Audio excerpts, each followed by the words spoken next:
Edwin, I need to speak to you. What can I do for you?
I've seen everything.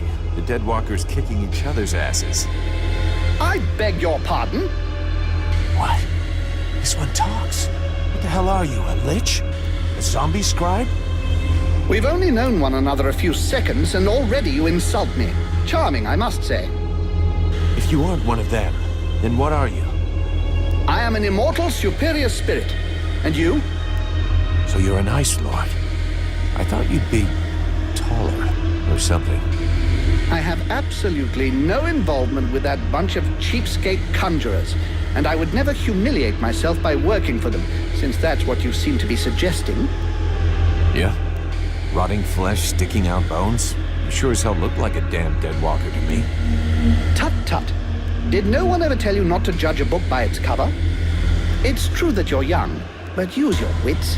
Would I be fighting my own troops if what you suggest were the truth? All I can be sure of is that you're not really alive, and that makes you my enemy. And what's more, you're in my way.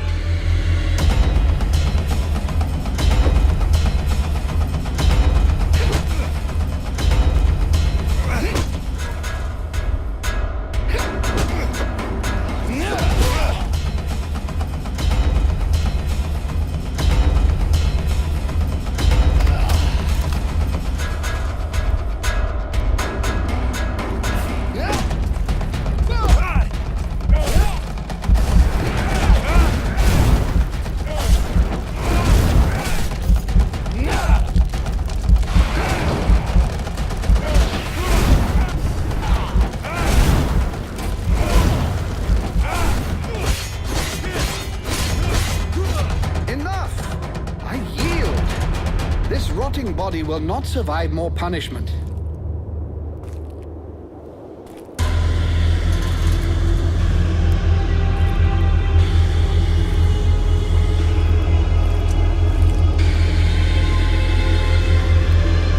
In all my 6,000 years, I have never witnessed such power.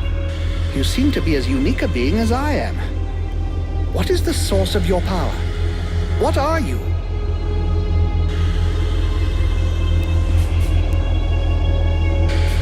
I don't know. I'm just strong. That's how I roll. How very intriguing. We absolutely must reveal the mystery of the origin of your power. So I'm definitely coming with you. At least for as long as it takes to find out what is really within your body. What if I say no? Well, I suppose we could go back to beating each other up. Though I suspect you'll get bored of it eventually. I did mention to you that I'm immortal, didn't I? So why don't we avoid such a futile waste of time and just try to get on? You'll start to like me in a while. Just you wait and see. I can't have you tagging along with me right now. I have something to do in the city. Wait for me back at the camp. We'll talk about what we think you and I are later on. Yes, I've seen where your camp is. Actually, it's quite surprising the Deadwalkers haven't noticed it yet. However, I suspect my unannounced arrival might pose a slight problem for your brothers in arms. Yeah, I guess with your face, they might not welcome you with open arms. Just tell them I sent you, and try to behave. Very well. Do you know your way into the city? There's a hidden entrance not far from here. I'll show you where it is on your map. Thanks.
an open grave.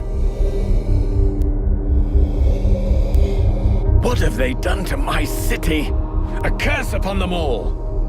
We'll be lucky if we find any survivors.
This way. You're a human. What are you doing here? And how... But it's the prince. out! Up there!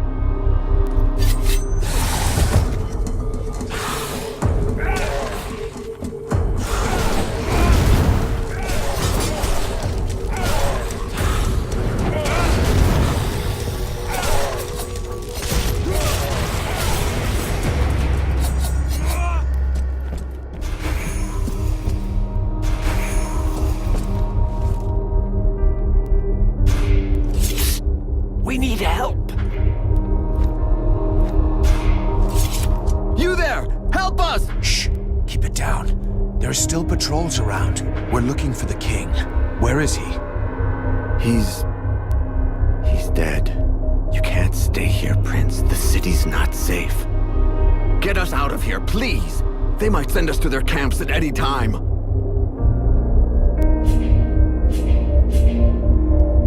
Go on. The way is clear. Hurry up and get to the support pillar in the north. There's a passageway there. Once you're outside, go east to the cliff. That's where the survivors have their camp. All right, but what do we do if we come across a patrol? We can't go with you guys, but I'll give you some tips on how to get out of this. To start with, don't bunch up. Send a scout out front and keep someone in back to watch behind you. And above all, make sure you stay quiet. The living dead aren't particularly watchful. If you stay in the shadows and you're careful, you'll be okay. Thank you, mercenary. I've got one last piece of advice. People always think about being brave. Fuck that. Be scared and stay vigilant. If you start losing it, use your anger and don't panic. You'll know what to do. Thanks again. And see you later, I hope.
potential ally.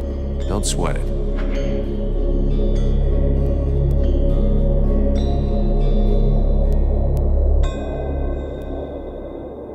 Yeah, had the same effect on me. So where is he? Perfect.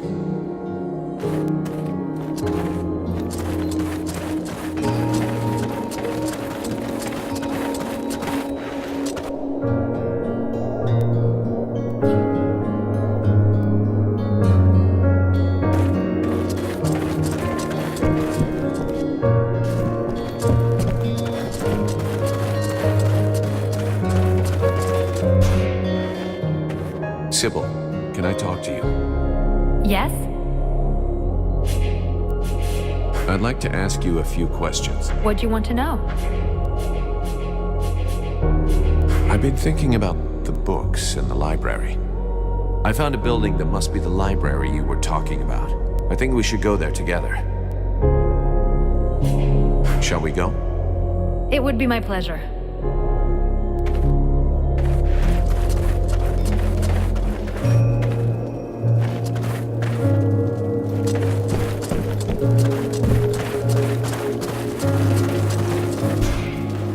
What can you tell me about Mathras? He is a most unusual being. Do you realize he has been alive for over 6,000 years? Don't you get the impression that he's just talking bullshit? Even though at first sight, such a long existence sounds impossible, he has knowledge of history that makes it very difficult for us to doubt his word. And his appearance speaks for itself, if I may be so bold. It's true that he does look a bit ripe. As far as I understand it, he regularly changes his bodies. As soon as the one he's taken starts wearing out, he procures a new frame. What is really fascinating is that he is the kind of undead that was previously unheard of. We had no idea there was a being able to transfer their soul from one body to another in order to keep living. Remember that his knowledge could very well turn our vision of mortality upside down. And of course he might provide unhoped-for help against the lords of the frozen shadows. What did I tell you? Once they've recovered from the shock of my somewhat shriveled appearance, everybody thinks I'm highly useful. He could really help us out. If we could only be sure he wasn't working for the enemy. You insult me yet again. Joining forces with a band of apprentice sorcerers with a thirst for power would be unworthy of my condition. And didn't I already tell you how to enter the city? Some basic information that got you into our camp. That seems pretty clever to me. Really? What would be in it for me? Not that the company of these scribes is unpleasant, but I doubt that our simple little discussions will affect the course of the war. I can confirm that he hasn't ever been alone. But you look a bit preoccupied with something. Am I right? The commander says there's a traitor in the camp, and our new friend is obviously a prime suspect. What if he can read minds? Well, I think that the commander is wrong. We've spoken for a long time with Mathras, and I don't believe for a second that he's got anything to do with your problem. It's obviously very difficult to detect telepathic communication, but as far as I can see, there's nothing to indicate he's capable of it. Very well. I'll just have to trust you.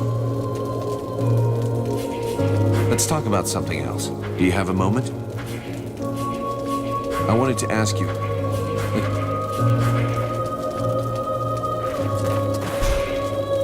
I need to ask you something. We found a strange object in a ruined temple. It's a sphere, probably magic. Is it gray? Does it give off heat? Perhaps it vibrates slightly when you hold it in your hand? Yeah, that's it. What does it do? Do you know what it is? You imagine it's a coincidence that I described it so precisely? And you would be correct. However, based on this information, I'm able to deduce that it is a tear of the world heart. Alas, I have no idea what they're for. Have you thought of trying looking in books? Well, there's a library in the city.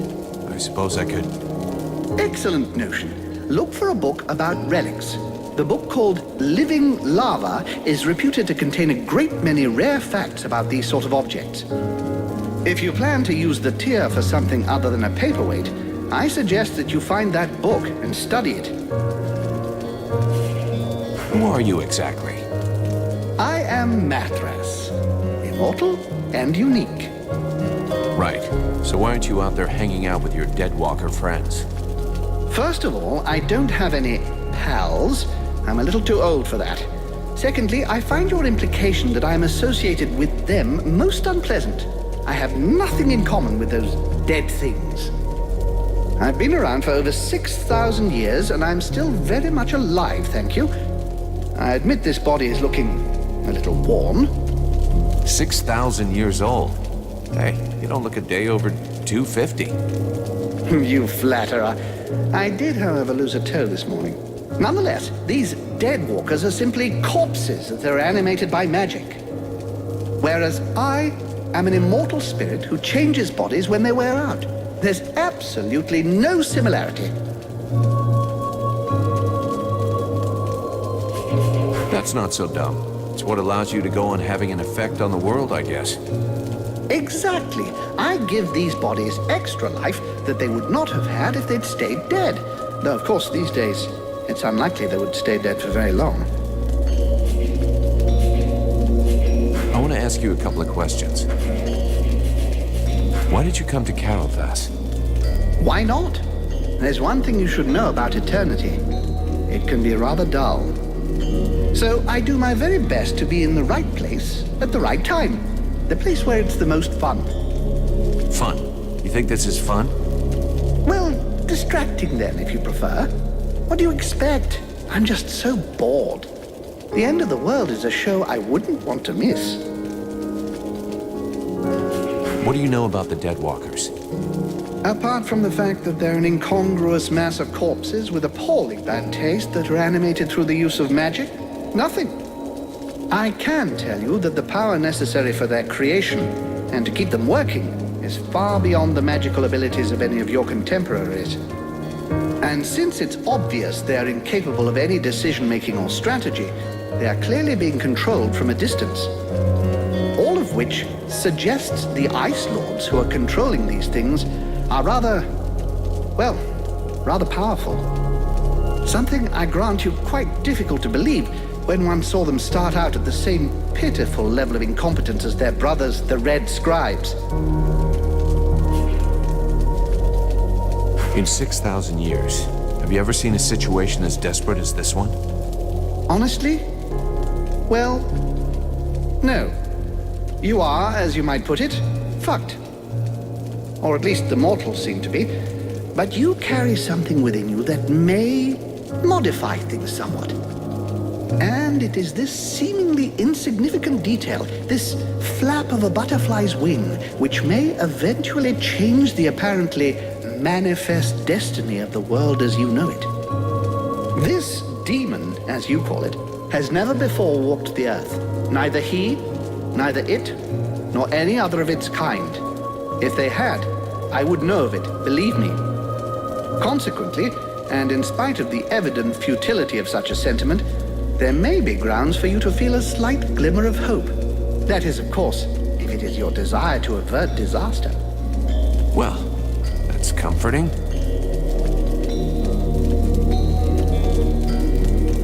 What happened to the Elven King? I think he was simply lacking in strength of will and determination. They transformed him into an arch-lich. It's a particularly delicate and extremely dangerous magical process that could only be performed by an Ice Lord. It can only be performed on an elf, and then only one who is desperate to live. How so? Elves have many flaws, but most of them do have a very profound sense of duty. If an elf believes he is going to be tortured to make him reveal the secrets of his people, for example, he can literally will himself to die. It would seem that this king was desperate to continue living at any price, rather than dying with honor. That is what allowed them to turn him into an arch-lich. Do you have any idea about what I am becoming? In all my long lives, I've never seen your like. Even the term demon seems to be designed to cause confusion. I have seen real demons when I lived as a war drum player amongst the dwarves. Dwarves are just legend. You're yanking my chain. It would be churlish to mock someone when it is so easy. Thus the dwarves did exist, and I was once one of them. They used to use these little creatures, barely the size of toddlers, in their enormous forges.